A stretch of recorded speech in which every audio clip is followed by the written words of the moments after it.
Welcome to our DVT learning channel Osmanabad. मी Smita Shinde, CI dress making ITI Tuljapur. आज आपण AQL हा लेसन पाहणार. आपण AQL acceptance quality limit AQL म्हणजे काय हे पाहणार आहोत.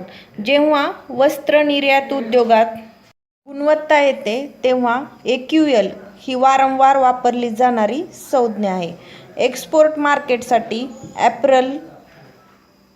ॲपरल शिपमेंटचे बहुतेक स्वीकृती निर्णय हे AQL वर आधारित असतात. आता त्याच्या सॅम्पलिंग प्लॅनच्या आधारे हे घेतले जातात. AQL म्हणजे स्वीकार्य गुणवत्ता स्तर. कोणताही व्यवसाय प्रक्रियेमध्ये खरेदीदाराकडून तयार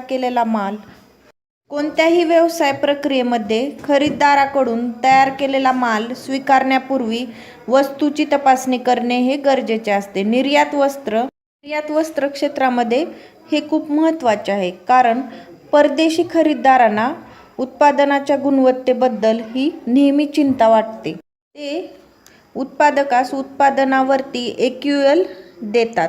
खरेदीदार यादृच्छिक प्रक्रिया म्हणून वस्तूची तपासणी करतात. जर AQL पास म्हणजे माल योग्य गुणवत्तेच्या पातळीवर, तर तो माल पाठविण्याचे प्रमाणपत्र हे दिले जाते. AQL पातळीवरील प्रक्रिया करण्यासाठी उत्पादनातून उत्पादक आणि खरेदीदार देखील यामध्ये बदलतात. स्वीकृती गुणवत्ता पातळी AQL म्हणजे दोषरहित वस्तूंची जास्तीत जास्त संख्या होय, जी यादृच्छिक नमुना आणि तपासणीच्या वेळी स्वीकारल्या जाऊ शकतात. तपासणी दरम्यान आढळणारे दोष हे 3 प्रकारात त्याचे वर्गीकरण केले जाते. पहिला, गंभीर 100% अचूक असणे आवश्यक आहे. कोणतीही यासाठी श्रेणी नाही. दुसरा, प्रमुख मध्ये साधारणपणे 2.5%. तिसरा, अल्पवयीन म्हणजे यामध्ये साधारणपणे 4% ही सूट दिली जाईल. आता आपण AQL ची नमुना पद्धत काय आहे ती पाहूयात. AQL मध्ये 3 पद्धती वापरल्या जातात. एक म्हणजे एकल सॅम्पलिंग पद्धत, दुसरी डबल सॅम्पलिंग पद्धत आणि तिसरी एकाधिक सॅम्पलिंग पद्धत. आता आपण AQL मध्ये एक टेबल किंवा एक सारणी वापरल्या जाते, त्याचा अभ्यास आपण करूया. या चार्टचा उपयोग AQL मध्ये यासाठी करतात की शिपमेंट तपासणीसाठी एक सॅम्पलिंग योजना आखली जाते, त्यासाठी हा चार्ट वापरतात. आता AQL टेबल कसं वाचायचं ते लक्षात घेऊया. याचा पहिला कॉलम जो आहे त्या पहिल्या कॉलममध्ये लॉट किंवा बॅचचा आकार हे दिसत आहे. याचा अर्थ असा की निरीक्षक किती तुकड्यामध्ये किंवा किती तुकडे करून तपासणी करणार आहे ते समजावे. दुसरा जो टेबल आहे त्यावर सॅम्पल साईज किंवा कोड लेटर लिहिलेला आहे. याचा अर्थ नमुना आकार कोडपत्र हा आकाराच्या श्रेणीचा सूचक आहे. तिसरा जो कॉलम आहे तो आहे सॅम्पल साईज म्हणजे नमुना आकार. याचा अर्थ असा की एकूण ऑफर केलेल्या तुकड्यामधून बॅच तपासणीसाठी किती तुकडे घेतले जाणार आहेत. आता चौथा जो कॉलम आपल्याला दिसायला आहे तो आहे AC म्हणजे स्वीकृत. या स्तंभातील संख्या असे सूचित करते की निरीक्षकांना इतके सदोष तुकडे आढळल्यास शिपमेंट खरेदीद्वारे स्वीकारले जाईल. पुढचा जो कॉलम दिसतोय तुम्हाला तिथे दिसायले RE म्हणजे रिजेक्टेड पुन्हा नाकारलेले.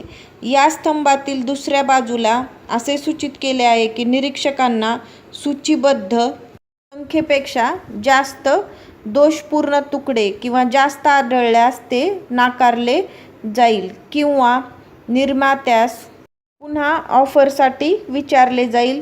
अंतिम तपासणी खरेदीद्वारे. अशा प्रकारे तुम्हाला या चार्ट मी समजून सांगितलेला आहे. आता आपण उत्पादनावर आधारित AQL ची आवश्यकता का आहे ती पाहूयात. सामान्य प्रकरणाच्या खरेदीवर कोणतेही सॅम्पलिंग योजना आणि काय AQL स्वीकारायचे ते ठरवेल. नमुन्याची 3 प्रकारची योजना आहे म्हणजे एकल, दुहेरी आणि तिसरी आहे ती एकाधिक नमुना योजना. प्रत्येक नमुना योजना 3 स्तरावर केली जाऊ शकते, म्हणजे सामान्य, घट्ट आणि कमी तपासणीची आवश्यकता. आणि उत्पादनाच्या गुणवत्तेनुसार पोशाख उद्योगामध्ये प्रामुख्याने स्वीकृतीची एकल सॅम्पलिंग योजना वापरतो, परंतु काही खरेदीवर दुहेरी नमुना प्रक्रिया ही देखील वापरावी लागते. AQL टेबलवर आधारित एकाच नमुन्यात तुम्ही बऱ्याच लोकांकडून विपुल कपड्यांचा नमुना सहजगत्या काढता येतो.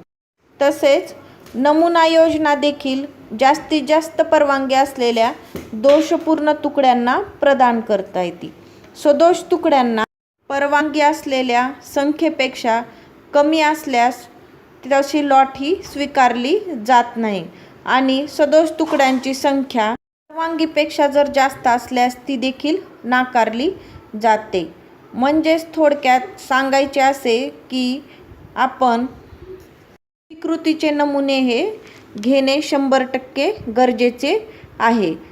नेहमीच AQL पेक्षा कमी सदोष पातळी असलेल्या घेण्यास ते प्रवृत्त करते आणि AQL पेक्षा अधिक सदोष उत्पादने असलेले सर्व चिन्हे नाकारणे यासाठी आवश्यक आहे.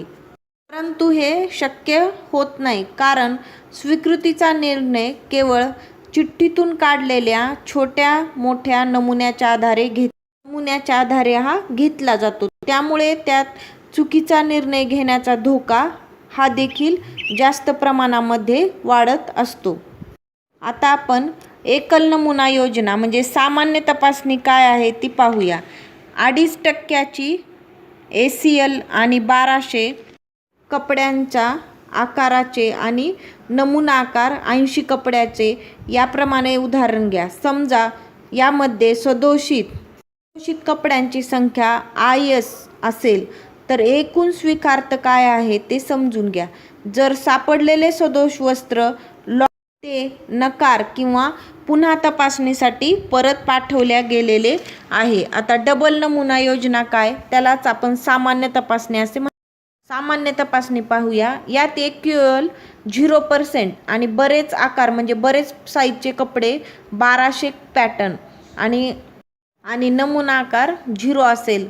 जर अशा कपड्यामध्ये AQL लावायचा असेल तर कपड्याच्या संख्येवर जर IS असेल तर एकूण स्वीकार्थ आहे असे समजा. एकूण स्वीकार्थ IS म्हणजे सांगण्याचा उद्देश काय, ते पूर्ण कपडे हे सिलेक्ट झालेले आहेत. आणि जर तिथे लॉट लिहिलेले असेल तर लॉटचा अर्थ आहे नकार किंवा पूर्ण 100% रिजेक्शन. आपणास बऱ्याच ठिकाणी AQL स्टँडर्ड किंवा AQL पातळी ही वापरली जाते किंवा वापरली जात नाही. तर तिचा वापर AQL म्हणजे काय किंवा हे आपण आता याच्यामध्ये पाहणार आहोत. AQL म्हणजे काय हे आपल्याला माहीत असणे गरजेचे असते. AQL वर आधारित तपासणी कशा प्रकारे केली जाते आपण पाहूया.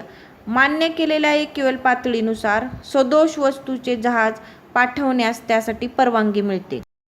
बरेच वेळेस AQL 40° याचा अर्थ असा की पुरवठादारास ग्राहक तसेच खरेदीदारास 4% सदोष पाठविण्याचा अधिकार आहे.